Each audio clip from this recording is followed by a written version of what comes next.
दिल्ली के 70 सीटों वाले विधानसभा में बीजेपी के तमाम दिग्गज नेताओं ने अपनी पूरी ताकत झोंक दी है कि आखिर कैसे बीजेपी यहां पर जीत का परचम लहराए।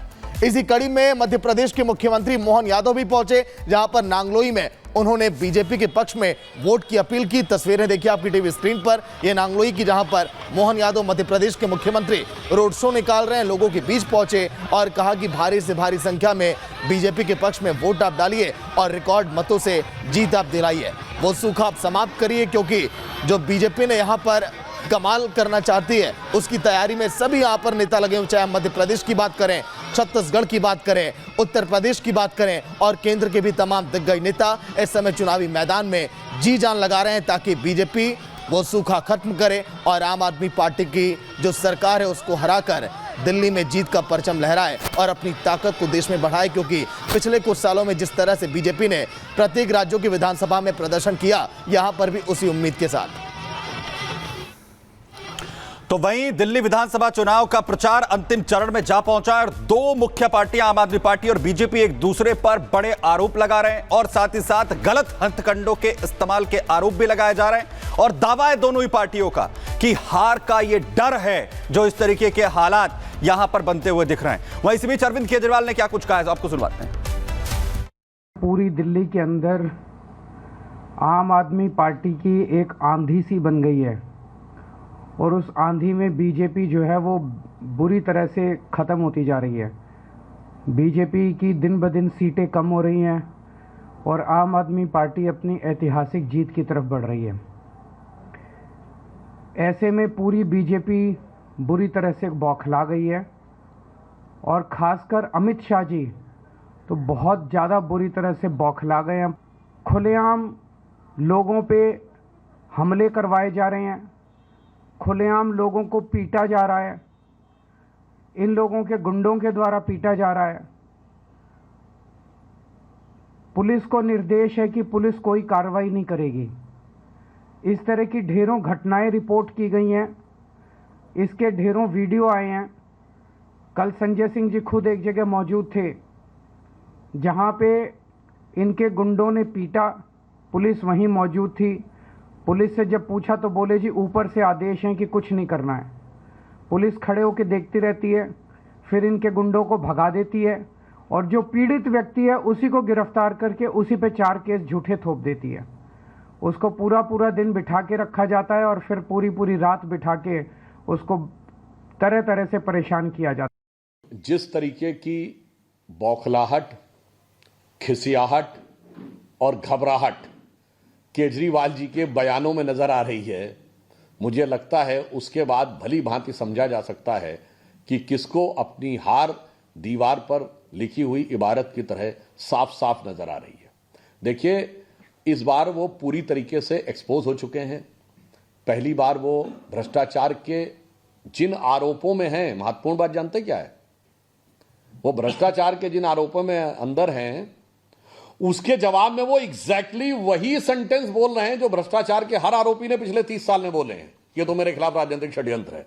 तो इस हिसाब से वो भारत के में नई राजनीति के प्रवर्तक हैं। उस नई राजनीति के 2 पार्ट हैं। एक, ऐसे मुख्यमंत्री जो जेल में रहकर भी उन्होंने इस्तीफा नहीं दिया, यानी जो मर्यादा लालू प्रसाद यादव जी ने रखी थी वो भी नहीं रखी। और दूसरे, वो ऐसे मुख्यमंत्री हैं जिसने लिख के दिया था मैं सिक्योरिटी नहीं दूंगा, अब उसे अपने राज्य की Z+ सिक्योरिटी के अलावा एक दूसरे राज्य की भी Z+ सिक्योरिटी चाहिए, यानी डबल Z+ सिक्योरिटी चाहिए।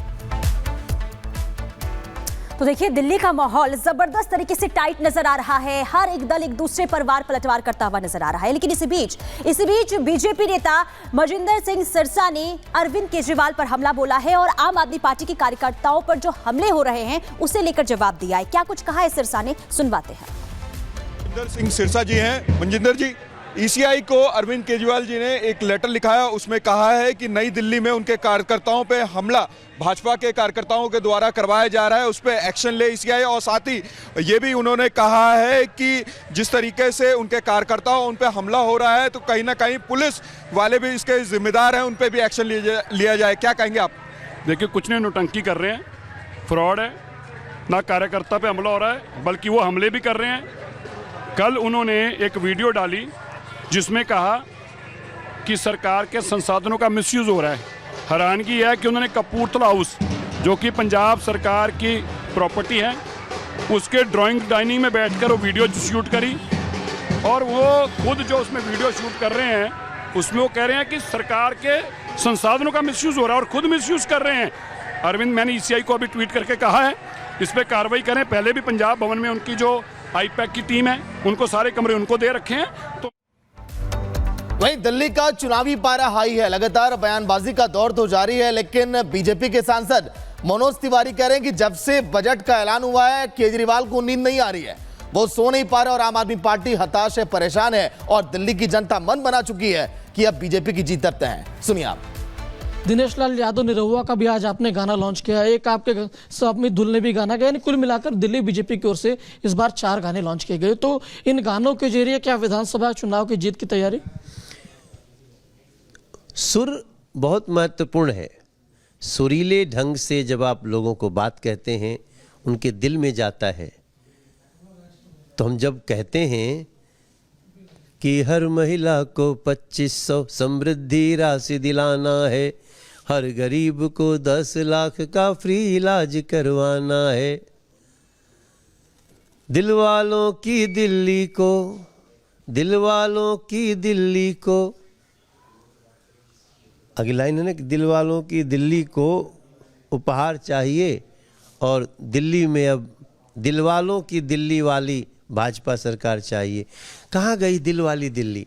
हम देंगे, हम लोगों को खुशियों वाली दिल्ली देंगे, साफ पानी वाली दिल्ली देंगे और महिला को 2500 रुपया महीना भी देंगे। चले आगे बढ़ते हैं और अब बात करते हैं आस्था के महाकुंभ की। दिखाएंगे आपको तमाम खबरें, लेकिन इसी बीच संबित पात्रा क्या कुछ कह रहे हैं जरा सुनवा देते हैं आपको। इत्यादि सबमिट किए होंगे तो वो सब फॉर्जरी के हैं, वो सारे फॉर्जरी के हैं और साफ साफ मालूम पड़ रहा है फॉर्जरी के। तो अरविंद केजरीवाल जी के मित्र सोमनाथ भारती कह रहे हैं तुम इतना लॉजिक क्यों लगा, आप तो लॉजिक में जा रहे हो। तो पुलिस अधिकारी कहता है अरे लॉजिक से ही तो काम करूंगा, अब लॉजिक को तो छोड़ नहीं सकता हूं। तो पुनः ये कहते हैं तुम वो लॉजिक भी छोड़ो, मेरे कहने पर काम करो, एक काम करो फीस लो और बात को भूल जाओ। आप सोचिए, एक विधायक ये कह रहा है जांच अधिकारी से कि तुम रिश्वत लो और बात को भूल जाओ, उसे दबा दो, और ये पब्लिक डोमेन में या पब्लिक अकाउंट में नहीं आनी चाहिए ये कागज। तो जो जांच अधिकारी है वो कहता है कि देखिए अगर मैं चार्जशीट फाइल करता हूं और ये सारी चीजें फाइल हो जाती हैं तो ये तो पब्लिक डोमेन में आ जाएगा। तो कुछ समय के सकपका जाते सोमनाथ भारती और कहते ये पब्लिक डोमेन में आए उससे पहले एक काम करो, आप मेरे व्यक्ति को मेरे पास लेके आ जाओ। तो जांच अधिकारी कहता है कि वो आपका जो मित्र है वो तो मुझे धमका रहा है कि अपनी आयोगिरी की तरह करो, ज्यादा सियाना मत बनो, तुम आयोग की तरह बिहेव करो। तो सोमनाथ जी बोलते यही तो यार उसकी गड़बड़ी है, थोड़ा बोलता ज्यादा है मगर उसे बचाना है, थोड़ा बोलता ज्यादा है वो मगर उसे बचाना है, तुम उसे मेरे पास लेके आ जाओ, हम तीनों बैठ जाएंगे।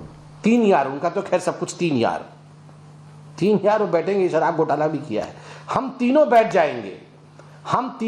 जाएंगे और फिर आपस में बात करके इसको सलटा देंगे और कागज भी फाड़ देंगे। तो आयोग फिर बोलता है कागज तो नहीं फाड़ सकते, कागज फटेगा तो सारा इल्जाम मेरे पे आएगा कि जो भी गैर कानूनी हुआ है ये सोमनाथ भारती के कहने पर पैसे लेकर मैंने फाड़ा है। कागज तो नहीं फट सकता है, नहीं तो आरोपी मैं हो जाऊंगा। तो सोमनाथ भारती कहता है कि ठीक है ऐसा करेंगे ना, मैं लिखवा के कागज में चुपके से रखवा लूंगा कि कागज मैंने फाड़ने के लिए कहा है और इसको पब्लिक नहीं होने देंगे, आप फीस ले लो और कागज फाड़ दो। तो आप सोचिए, इस प्रकार का एक जघन्य अपराध, इसमें केवल मैं आपको भी आवाज सुनाऊंगा, इसकी वीडियो भी है, हम थोड़ी देर के बाद इसकी वीडियो को भी जारी करेंगे सोशल मीडिया में ताकि आप देख सके कि वीडियो में भी किस प्रकार से वो होता है ना कि डकैत के घर में डाका पड़ गया, तो यही हुआ है। ये लोग सब कहते थे कि सारा कुछ आप लोग स्टिंग बना देना, सब स्टिंग बना के लाके हमको दिखा देना, अब डकैत के घर में डाका पड़ गया है। जब ये सारी चीज़ें डिस्कशन हो रही थी, ये कोई टेलीफोन कॉल नहीं है, ये अगल बगल में बैठ के बात कर रहे थे, तो किसी ने अपनी जेब में लगा रखा होगा, पूरा रिकॉर्डिंग हो गया है और दूर से कोई एक रिकॉर्डिंग भी कर रहा है, वो भी रिकॉर्डिंग हो गई है कि सोमनाथ भारती और आईओ बैठे हुए बगल बगल में और ये सोमनाथ भारती आईओ को ये कह रहा है। तो डकैत के घर में डाका पड़ गया, स्टिंगर के घर में स्टिंग हो गया है। अब हम उस स्टिंग के हिस्से को आपको दिखाने वाले हैं और किस प्रकार से वो स्टिंग का हिस्सा दिखाएंगे। उससे पहले 2-3 बातें और भी बता दूं, और किस प्रकार से ये भ्रष्टाचारी आम आदमी पार्टी हर क्षेत्र में भ्रष्टाचार कर रही थी, ये बात स्पष्ट होगा। मगर स्टिंग दिखाने से पहले अभी जब मैं यहां आ रहा था